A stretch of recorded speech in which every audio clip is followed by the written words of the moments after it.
Hi, welcome to Kanur health. This is Sushma. Asthma రావడానికి గల కారణాలు ఏంటి? అసలు ఆస్తమా వచ్చిన తర్వాత ఎలాంటి ప్రికాషన్స్ తీసుకోవాలి? ఇన్హేలర్స్ ఎప్పుడు వాడాలి? ఇన్హేలర్స్లో వాడే స్టెరాయిడ్స్ సేఫేనా? వీటన్నిటి గురించి ఎక్స్ప్లెయిన్ చేయడానికి మనతో పాటు ఉన్నారు పల్మనాలజిస్ట్, SLE హాస్పిటల్స్ బాచ్పల్లి నుంచి డాక్టర్ అనుష గారు. వారిని అడిగి పూర్తి డీటెయిల్స్ తెలుసుకుందాం. నమస్కారం డాక్టర్ గారు. నమస్తే అండి. డాక్టర్, ఆస్తమా అనేది అసలు చాలా మందిలో చూస్తుంటాము, చాలా సఫర్ అవుతుంటారు బ్రీత్ ప్రాబ్లంతో వాళ్ళకి. ఈ ఆస్తమా రావడానికి ముఖ్య కారణాలు ఏంటంటారు? ఓకే, యాక్చువల్లీ ఆస్తమా అనేది ఒక ఎయిర్వే డిసీజ్ అండి. ఎయిర్వే డిసీజ్ అంటే మనకి మొత్తం ఊపిరితిత్తుల్లో 4 భాగాలు ఉంటాయి. లైక్ మొదటిది వచ్చేసి ట్రేకియా అంటారు. ట్రేకియా వచ్చి డివైడ్ అవుతుంది, అది ఎయిర్వే అంటారు, మెయిన్ ఎయిర్వే. సెకండ్ వచ్చేసి ఊపిరితిత్తు, that is the parenchyma. So second one is the parenchymal lung disease. Third వచ్చి ఊపిరితిత్తుల పైన ఉండే పొరలు, అది ప్లూరా అంటారు. సో అది ప్లూరైటిక్ డిసీజెస్ ఉంటాయి. ఫోర్త్ వచ్చేసి మనకి దానికి సప్లై చేసే బ్లడ్ వెజల్స్, పల్మనరీ వెజల్స్ అంటారు. సో మొత్తం 4 పార్ట్స్ ఉంటాయి. సో ఆస్మా అనేది మేజర్గా ఇట్స్ అన్ ఎయిర్వే డిసీజ్ అనమాట. సో ఎయిర్వేలో ఏమన్నా ప్రాబ్లం, దానికి ట్రిగ్గర్ ఫ్యాక్టర్స్ ఉంటాయి, దాని నుంచి వచ్చే లక్షణాలు. సో మీరు అడిగింది ఆస్మా ఎందుకు వస్తుంది అని అంటే, it is due to the involvement of the airway of the respiratory, lower respiratory system. ఎవరిలో ఎక్కువగా చూస్తూ ఉంటాం ఈ ఆస్తమా అనేది? ఓకే, ఇది ఆస్మా అనేది పర్టికులర్ ఏజ్ గ్రూప్ అని ఏమి ఉండదండి. ఇట్స్ ఫ్రమ్ బర్త్ నుంచి కూడా మనకి ఎల్డర్లీ ఏజ్ లో అన్నా సరే రావచ్చు. So it usually starts at the age of like 4 years 5 years కూడా స్టార్ట్ అవ్వచ్చు. దాన్ని చైల్డ్హుడ్ ఆస్మా అంటాం. అండ్ అడాలసెంట్ లో స్టార్ట్ అయ్యేది అడాలసెంట్ గ్రూప్ లో అడాలసెంట్ ఆస్మా. అండ్ మామూలుగా అడల్ట్ ఆస్మా అన్నది bronchial asthma, it is an adult asthma. But most commonly మనం ఓపీలో చూసేది అడల్ట్హుడ్ ఆస్మా అండి. So it's above 20 years or 18 years asthma అనేది చూస్తాం. But it's not restricted to particular age group. ఇది ఏ age గ్రూప్లో అన్నా చూడొచ్చు ఆస్మా అనేది. అండ్ హెరిడిటరీ కూడా ఉంటుంది, దానికి చాలా కారణాలు ఉన్నాయి. But hereditary is also one of the reason. But hereditary మాత్రమే రీజన్ కాదు, it is one of the cause. There are other causes. అంటే చాలా మంది భయపడతారు కదా, పెద్దవాళ్ళకు ఉంటే ఖచ్చితంగా వస్తుంది అని. ఖచ్చితంగా వచ్చే అవకాశం ఏమైనా ఉందంటారా? ఖచ్చితంగా కాదు, but when compare to the normal person, when there is no family history, ఇంట్లో ఎవరికి లేకపోతే వచ్చే ఛాన్సెస్ 50-50 ఉంటాయి. బట్ ఇంట్లో ఎవరికన్నా పేరెంట్స్ ఆర్ గ్రాండ్ పేరెంట్స్ ఎవరికన్నా ఉంటే వాళ్ళ నుంచి వచ్చే అవకాశం అరౌండ్ 70% ఉంటుందండి.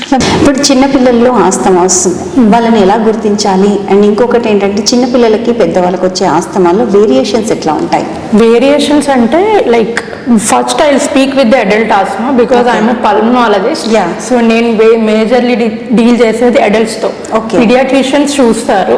ఇఫ్ పీడియాట్రిషియన్ తో అవ్వకపోతే then we will come into the play in the paediatric age group also. So పెద్దవాళ్ళలో వచ్చే లక్షణాలు ఏంటి అని అంటే, ఫస్ట్ కామన్ గా వచ్చేది డ్రై కాఫ్.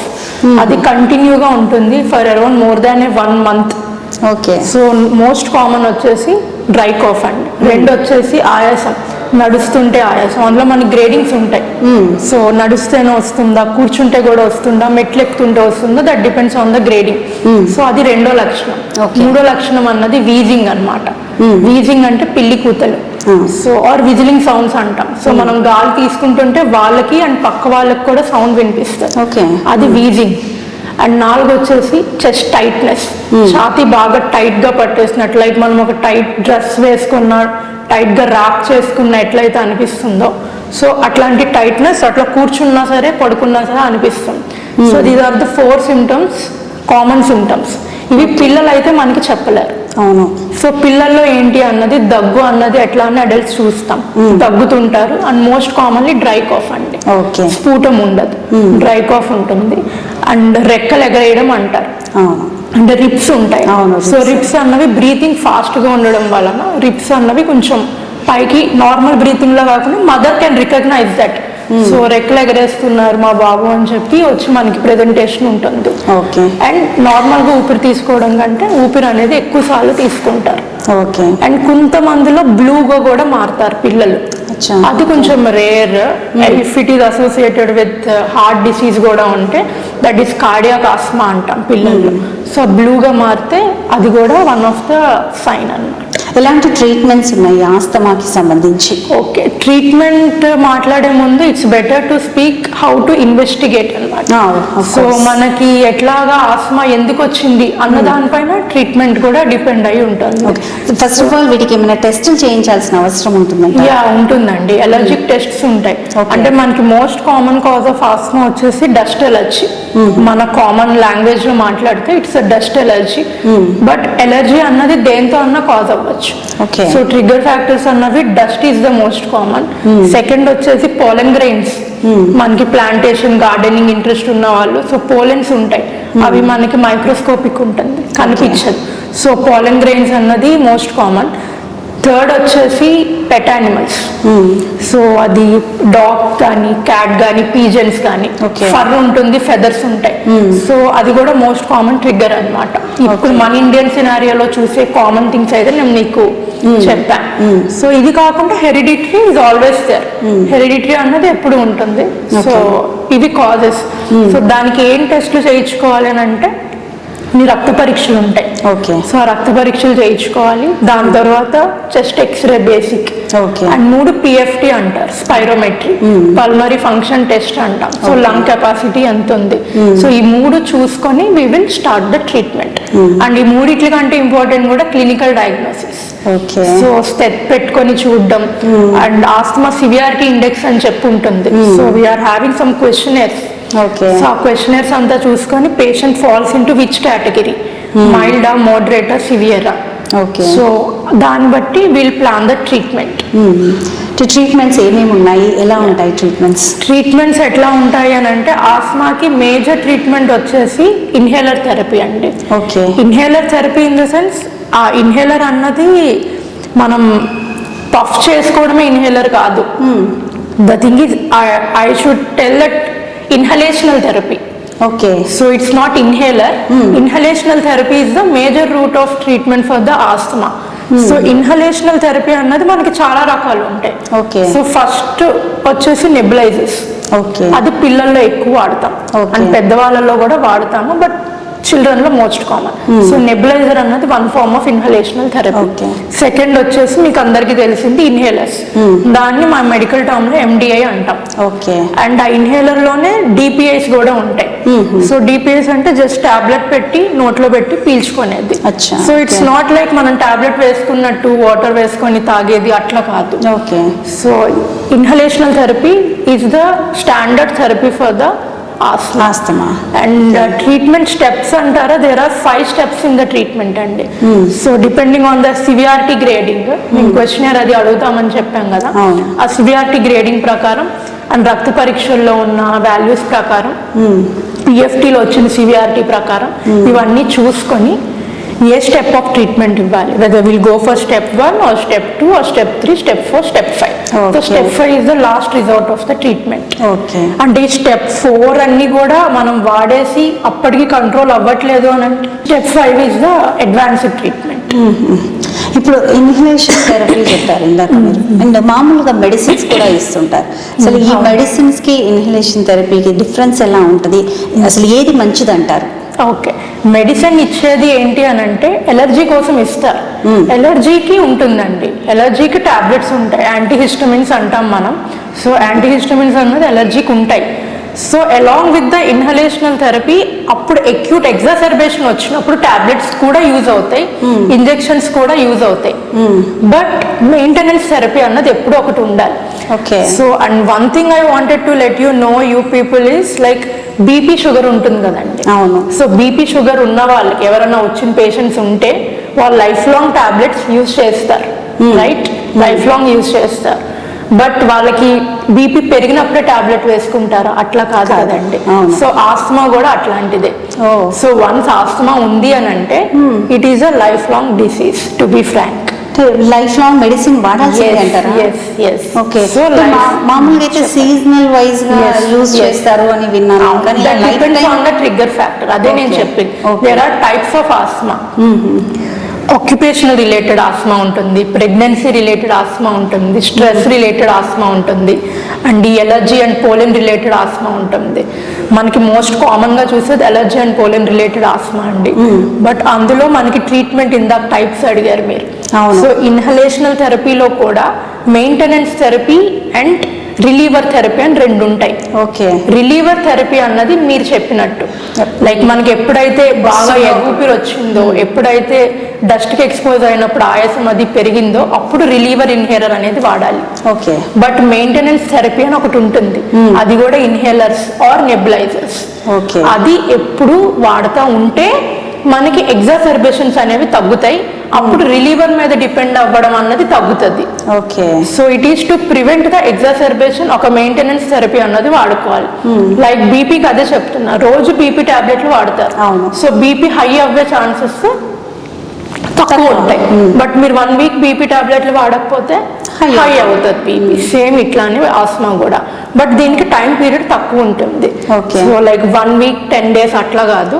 సో సమ్మర్ లో మీరు మెయింటెనెన్స్ థెరపీ వాడలేదు అనుకోండి, వింటర్ సీజన్ కూల్ క్లైమేట్స్ వచ్చినప్పుడు ఎగ్జాసర్బేషన్స్ అనేవి ఖచ్చితంగా ఎక్కువ వస్తాయి. దీన్ని కూడా దీర్ఘకాలిక వ్యాధి కింద మనం చేయొచ్చు అంటారా?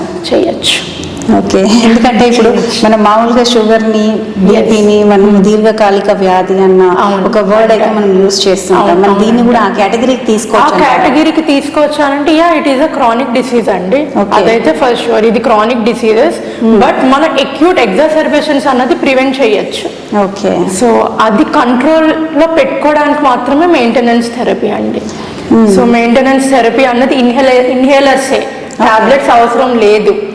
ఎప్పుడైతే మీరు అంటున్నారు ఇప్పుడు ఓన్లీ ఇన్హేలర్సే ఎక్కువగా యూజ్ చేయాలి, అదే పర్ఫెక్ట్ మెడిసిన్ అనేది, కానీ చాలా మందిలో భయం ఉంటుంది ఇన్హేలర్స్ వాడాలంటే. Why? Because it's a social stigma అండి. నేను ఓపీలో చూసిన పేషెంట్స్ అంతమంది కూడా ఇన్హేలర్స్ నేను ఇస్తున్నాను అని అంటే ఫస్ట్ ఆఫ్ ఆల్ వాళ్ళు భయపడిపోతారు. అమ్మో ఇన్హేలర్స్ ఎన్ని రోజులు వాడాలి, లైఫ్ లాంగ్ వాడాలా, పక్క వాళ్ళు చూస్తే ఏమనుకుంటారు, అదొక ప్రాబ్లం ఉంది. It's and like age old అనమాట. ఇది ఎప్పటి నుంచో నడుస్తుంది. మా ప్రొఫెసర్స్ కూడా మాకు అదే చెప్పారు. అండ్ మేము టిల్ డేట్ ఓపీలో కూడా same thing we are facing. But we'll make patient sure that కూర్చోబెట్టుకొని లేదమ్మా ఇట్లా అట్లా. So counselling is also important. ఈ ఆస్తమాలో కొన్ని స్టెరాయిడ్స్ కూడా యూజ్ చేస్తారు. అది కూడా చాలా సైడ్ ఎఫెక్ట్స్ ఇస్తాయి అని అపోహ కూడా ఉంది. అది నిజమా? లేదు అంటే సైడ్ ఎఫెక్ట్స్ వస్తాయా రావా? సైడ్ ఎఫెక్ట్స్ అన్నది depends on the grading of asthma. ఇప్పుడు నేను ఇచ్చే ఇన్హేలర్స్ లో కూడా లో డోస్ స్టిరాయిడ్ ఉంటుంది. Okay. But that is necessary for the asthmatic patient. So దాని నుంచి side effects inhalational therapy of steroids లో there are 0 side effects, I can tell you for sure. Okay.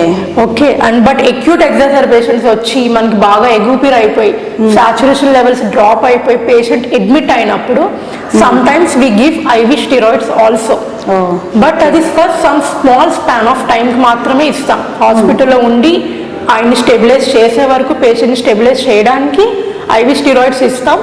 But ఆస్మెటిక్ పేషెంట్లో ఎంత ఇవ్వాలో అంతనే ఇవ్వాలి. But steroid is one of the main resort treatment for the.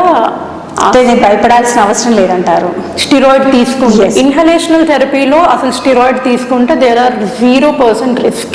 ఎందుకంటే ఏం problem చాలా మందిలో అపోహ ఉంటుంది. అవును ఉంటుంది. స్టిరాయిడ్స్ అన్న వెంటనే అమ్మో స్టిరాయిడ్స్ అంటారు. అవును. సో ఆస్మా పేషెంట్స్ లో అని కాదు, ఎనీ పేషెంట్స్ ఒకవేళ ఇన్హలేషనల్ స్టిరాయిడ్ వాడాల్సి వస్తుంటే, because there are some other diseases where we use inhalational steroids. Okay. So అవి వాడుతున్నప్పుడు ఇన్హలేషనల్ ఫామ్ లో స్టిరాయిడ్ తీసుకుంటే ఎప్పటికీ ఏమీ ప్రాబ్లం ఉండదు. ఎలాంటి వాళ్ళకి మీరు ఎక్కువగా సజెస్ట్ చేస్తారు ఈ స్టెరాయిడ్స్ ఇచ్చే ఇన్హలేషన్? ఇదేనండి Asma patients, of course. A stage లో అంటే స్టేజ్ లో? Okay. So we'll start from moderate stage. Moderate stage and severe stage. Mild stage లో మేము లాబా అంటారు, బ్రాంకోడైలైటిస్ అంటారు. సో బ్రాంకోడైలైటిస్ తోనే ట్రీట్ చేయడానికి చూస్తాం. But if it is not controlling we have to add the inhalational steroid. So that will be from the moderate stage. Right. అయితే inhalation therapy ఉంది, అది ఎన్ని రోజులు అంటే లైఫ్ టైం తీసుకుంటూనే ఉండాలా, లేకుంటే ఏదైనా స్టాప్ చేసే అవకాశం ఏమైనా ఉందా? మెయింటెనెన్స్ అదేనండి. సో స్టిరాయిడ్స్ లో కూడా టైప్స్ ఉంటాయి. ఓకే. సో మనకి షార్ట్ యాక్టింగ్ స్టెరాయిడ్ అని, లాంగ్ యాక్టింగ్ స్టెరాయిడ్ అని, మీడియం యాక్టింగ్ స్టెరాయిడ్స్ అని చెప్పి అందులో కూడా టైప్స్ ఉంటాయి మనకి. సో అది మేము లాంగ్ యాక్టింగ్ ఇచ్చుకుంటున్నాం అని అంటే daily once very low dose, very minimal dose అన్నది పెడతాం. అది as a maintenance therapy. But reliever థెరపీలో కొంచెం వేరే లైక్ షార్ట్ యాక్టింగ్ స్టెరాయిడ్ అంటే మనం వెంటనే యాక్ట్ చేయాలి మనకి, బికాస్ పేషెంట్ ఇబ్బంది పడుతుంటాడు. ఆ టైంలో మటుకు రిలీవర్ థెరపీలో కొంచెం షార్ట్ యాక్టింగ్ ఇస్తాము, కొంచెం డోస్ కూడా పెంచినా సరే ప్రాబ్లం లేదు. టిల్లో నేను చూసిన పేషెంట్స్లో అయితే ఎప్పుడు ఈ స్టెరాయిడ్స్ వాడడం వలన వచ్చి ఇబ్బందులు వచ్చే వాళ్ళైతే ఎవరూ లేదు. దట్ టు ఇన్హలేషనల్ ఫామ్లో. Only precaution you have to take is any inhaler whatever you are using నోట్ పుక్లిచ్చి ఊసేయాలండి ఆఫ్టర్ 10 minutes ఆఫ్ ఇన్హలేషన్. అది చేస్తే యూజువల్గా ఫంగల్ ఇన్ఫెక్షన్స్ వస్తాయి మనకి అట్లా చేయకపోతే, అదొక్కటి కామన్ సైడ్ ఎఫెక్ట్. బట్ దానికి మేము ఇచ్చే ప్రతి పేషెంట్కి కూడా నోట్ పుక్లిచ్చి ఊసేయండి ఆఫ్టర్ ఇన్హలేషన్ అని చెప్తాం. సో ప్రాబ్లం ఉంటుంది. ఇలాంటి పేషెంట్స్ ఎలాంటి ప్రికాషన్స్ తీసుకోవాలంటారు? వాళ్ళ లైఫ్ స్టైల్ మోడిఫికేషన్ ఎలా ఉండాలి అంటారు? Okay, life style modification as I said like ఇండియాలో కామన్ కాజెస్ ఆల్రెడీ చెప్పాను నేను. సో మెయిన్ వాళ్ళు ఉండే పరిసరాలు చాలా క్లీన్ పెట్టుకోవాలి. సో మొత్తం క్లీన్ పెట్టుకోవాలి ఇన్ ఇండియన్ సినారియో అని అంటే it is not possible. But మన ప్రయత్నం మనం చేయాలి కదా. సో మనమున్న బెడ్రూమ్లో మెయిన్గా బెడ్షీట్స్ కానీ, కర్టెన్స్ కానీ, డోర్ మ్యాట్స్ కానీ ఇవి కామన్ సోర్సెస్ అండి.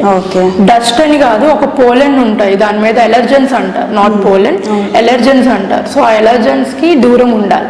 సో అవి weekly once or weekly twice change చేసుకోవడం కానీ, వాక్యూమ్ క్లీనింగ్ చేసుకోవడం కానీ, ఇది one of the thing. Second వచ్చేసి ఏసీస్, అది ఒక బిగ్ సోర్స్ అండి.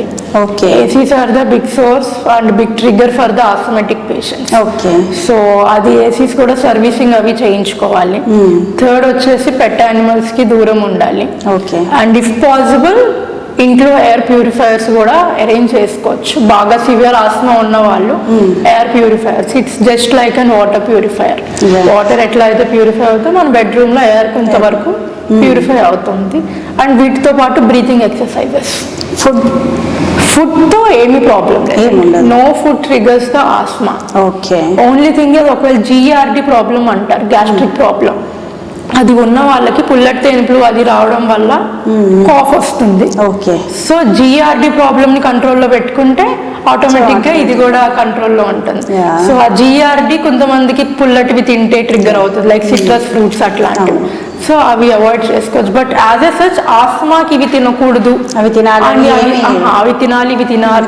చాలా మంది అట్లాంటి డైట్స్ చేస్తూ ఉంటారు. ఆస్తమా ఉంది నన్ను అలాంటివి ఉండదు.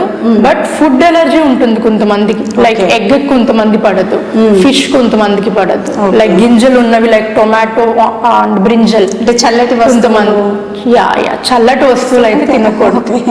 ఫుడ్ రిస్ట్రిక్షన్స్ అయితే లేవు, బట్ కోల్డ్ ఐటమ్స్ అయితే కొంచెం అవాయిడ్ చేయాలి. అవాయిడ్ చేయకపోతే ట్రిగ్గర్ ఫ్యాక్టర్ గా మారుతుంది. అది mainly ice creams, mainly ice creams, cold food అయితే అవాయిడ్ చేయాలి. రైట్ డాక్టర్ గారు, థ్యాంక్ యూ వెరీ మచ్. చాలా చక్కటి ఇన్ఫర్మేషన్ ఇచ్చారు. Thank you.